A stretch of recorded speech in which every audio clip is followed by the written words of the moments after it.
ये कहानी उस बंगलो की है, एक साधारण से मकान की, जहां लोग आते जाते रहे, पर एक सुबह वहां से उठी चीख ने पूरा इलाका हिलाकर रख दिया। सब कुछ अक्सर शांत होता है।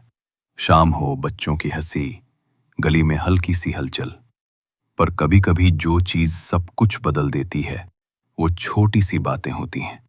एक खोई हुई लड़की का फोन, किसी माता पिता की रात भर जगने वाली चिंता, और उन छोटी छोटी सूचनाओं का अनसुना रह जाना। ये कहानी भी उन्हीं छोटी छोटी अनसुनी चीजों से शुरू होती है। किसी ने कहा, हमारी गली के बच्चे कम आ रहे हैं।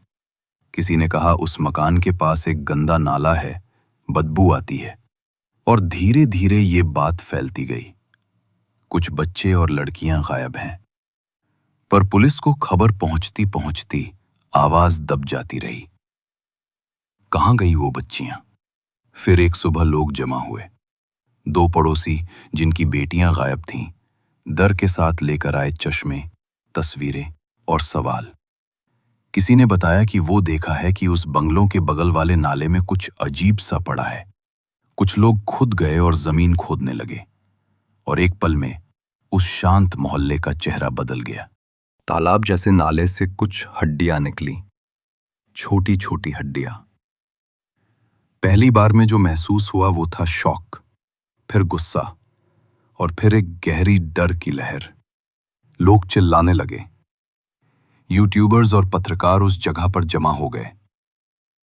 जिस बंगलों के बारे में सुना गया था, उसका पता D5 सेक्टर 31 अब हर किसी की जुबान पर था। लोगों ने पूछा, क्या हुआ, किसने किया? पर सच सामने आने में समय लगा। जांच हुई, CBI आई, और डिटेक्टिव्स ने जगह जगह खुदाई की। धीरे धीरे कंकाल और अन्य चीजें मिलने लगीं। ये किसी एक हादसे की कहानी नहीं थी। ये उन लापरवाही की कहानी थी जिनमें बेवकूफी, डर और सिस्टम की नाकामी भी शामिल थी। और फिर नाम उभरे। एक मालिक का नाम और उसका घरेलू सहायक। दोनों को हिरासत में लिया गया। लोग कहने लगे कि ये कुछ अलग और भयानक है, ऐसा जो कभी कभी फिल्मों में दिखता है, पर असलियत में नहीं। पर असलियत और फिल्में अलग होती हैं। लोगों की आंखों के सामने जो खुला वो रोजमर्रा की दुनिया के लिए असह्य था। हमें यहां गंभीर होना चाहिए। मैं इस कहानी में कुछ चीजों का विस्तार नहीं करूंगा। यहां बच्चों और महिलाओं की रक्षा, नारी मानवता की बात है। जो कुछ भी हुआ, उसने बहुतों को जख्मी किया, ना सिर्फ परिवारों को, बल्कि पूरे समाज को। पर डर उस घर से नहीं आता था जो 4 दीवारों वाला था। डर उस नियत का था जो देखा नहीं जा सकता था। रातों में लोग देखते कि घर की छाया लंबी लगती है। बच्चे बोलते कि उन्हें बंगलों के पीछे कुछ चलता दिखा।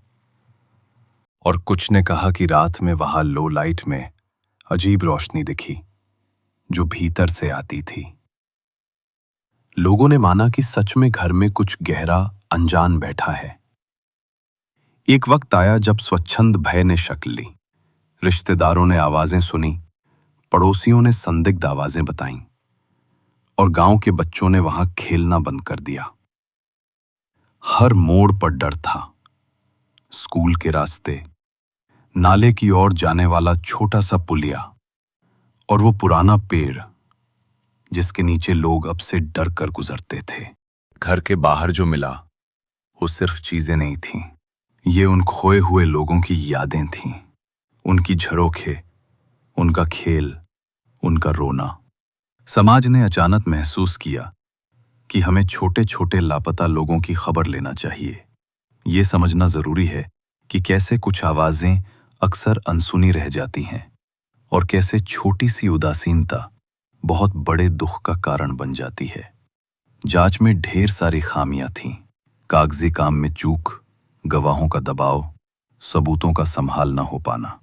मीडिया ने चीख चीख कर रिपोर्ट किया। लोग अदालतों में हक की मांग करते रहे, और सालों तक केस चला। कभी कभी डर कानूनी दायरों में बदलकर न्याय की मांग बनता है। पर न्याय भी तब तक सूखा लगता है जब तक जख्मों का इलाज ना हो। पर डर अभी भी हवा में तैरता था। रातों में जब मोहल्ला सोता था, कुछ लोग कहते थे कि वे घर के पास से गुजरते हुए ठंडी हवा महसूस करते थे, बिना कारण। कुछ ने कहा कि अंधेरे में खामोशी टूटती है और कोई कोई दूरी पर अपने नाम पुकारता सुनाई देता है। ये सब बातें भूत प्रेत की नहीं थीं, ये इंसान होने की और जिम्मेदारी की पुकार थी। किसी की माँ ने कहा, हम अपने बच्चों को वापस लाना चाहते हैं, बस एक आवाज, एक कण। और यही आवाज उन रातों में हर किसी के दिल में गूंजी, वापस लौटाओ, वापस लौटाओ। पर हर कहानी का सच सिर्फ एक ही होता है, कुछ वापस नहीं आते, कुछ के नाम बस एक सन्नाटा रह जाते हैं। समय गुजरा, केस के मोड़ आए, फैसले आए और लोगों की उम्मीदें बदलती रहीं। कुछ ने कहा कि न्याय हुआ, कुछ ने कहा कि न्याय अधूरा रहा। पर जो सबसे जरूरी है वो है कि हम सवाल पूछते रहें। क्या हमने अपने बच्चों की आवाज सुनी? क्या हमने अपनी छोटी छोटी जिम्मेदारियों को निभाया?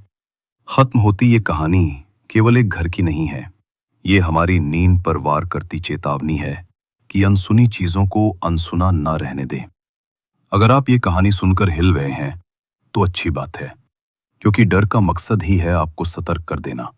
और अगर आप कभी किसी अजीब सी चुप्पी, किसी लापता बच्चे की खबर या किसी डरती माँ की आवाज सुनते हैं, तो चुप न बैठिए, पूछिए, खोजिए और आवाज को आवाज बनाइए।